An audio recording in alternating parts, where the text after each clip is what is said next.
नमस्कार, मैं जगत किशोर मिश्र विद्याया महत्वम की अगली कड़ी में उपस्थित हूँ।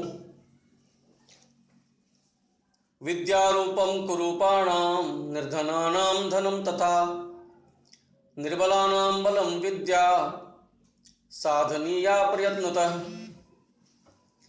विद्या कुरूपों का रूप है। कैसे?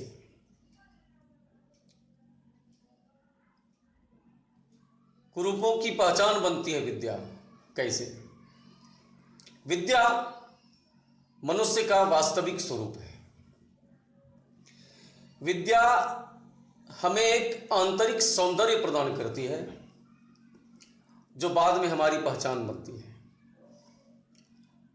हम अपनी बुद्धि, अपने ज्ञान कौशल, अपने विवेक के माध्यम से अपनी पहचान बनाते हैं। विद्या में एक आकर्षण भाव है। विद्या एक चुंबक का काम करती है जो अपने ज्ञान के माध्यम से लोगों को अपनी ओर खींचती है और उनकी पहचान में मदद करती है। तो विद्या कुरूपों के लिए भी उसका स्वरूप बन जाती है, उसकी पहचान बन जाती है।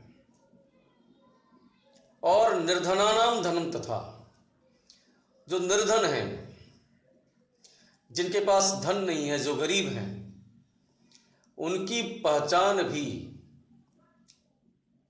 उनके लिए धन भी विद्या है।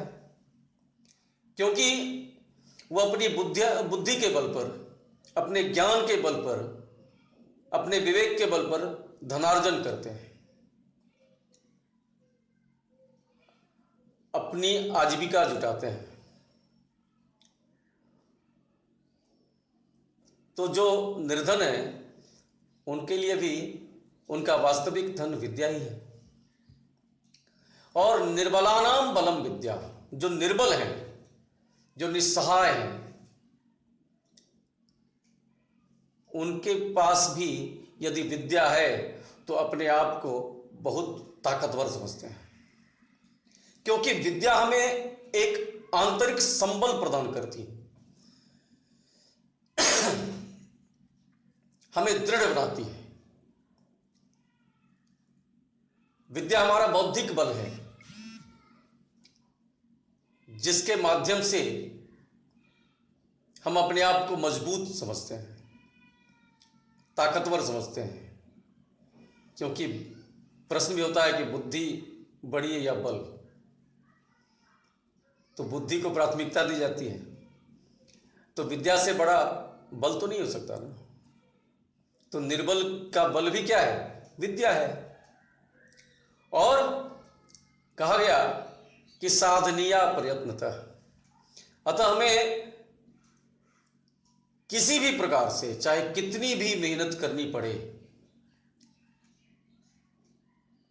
विद्या प्राप्ति का प्रयास करना चाहिए।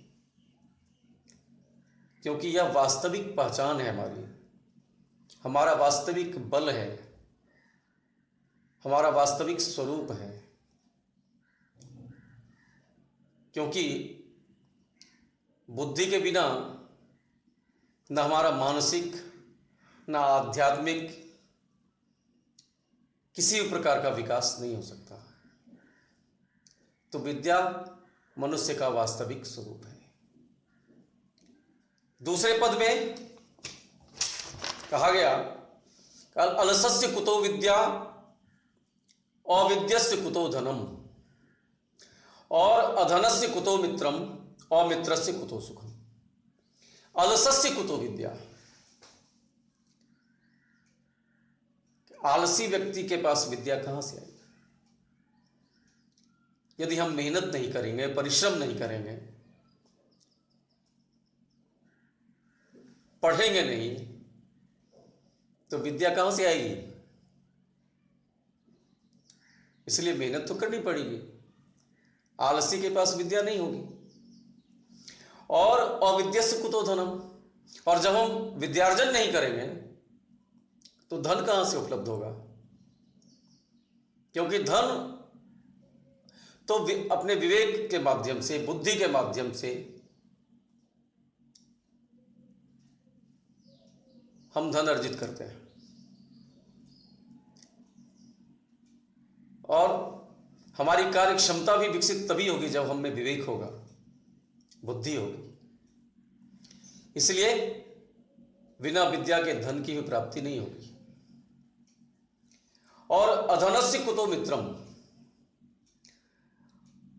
और आजकल तो यह भी देखा जाता है कि जो निर्धन हैं उनके कोई मित्र नहीं है। निर्धनों का कोई मित्र बनना ही नहीं चाहता, क्योंकि धन एक चुंबक का काम करता है। धन लोगों को अपनी ओर खींचता है। इसलिए हम देखते हैं कि जो गरीब हैं उनके पास कोई नहीं जाता, और जो अमीर हैं, जो धनाढ्य लोग हैं, उनके आसपास, उनके इर्द गिर्द लोगों की भीड़ एकत्रित होती रहती है। तो धनियों के मित्र बहुत हैं और निर्धनों के मित्र कोई नहीं। और अमित्रस्य कुतो सुखम, और जिनका कोई सच्चा मित्र नहीं है वो वास्तविक रूप से सुखी नहीं है। क्योंकि सच्चा मित्र एक मार्गदर्शक का काम करता है, आपके लिए एक सही दिशा, एक सन्मार्ग सुनियोजित करता है, आपको गलत रास्ते से बचाता है और अच्छे मार्ग की ओर प्रेरित करता है। तो जिनका कोई सच्चा मित्र नहीं, वो सुखी कैसे हो सकता है? कोई सुखी नहीं होता सच्चे मित्र के बिना। तो आज के पाठ में इतना ही। अगली कड़ी में कुछ लोगों के साथ फिर उपस्थित होऊंगा। तब तक के लिए धन्यवाद।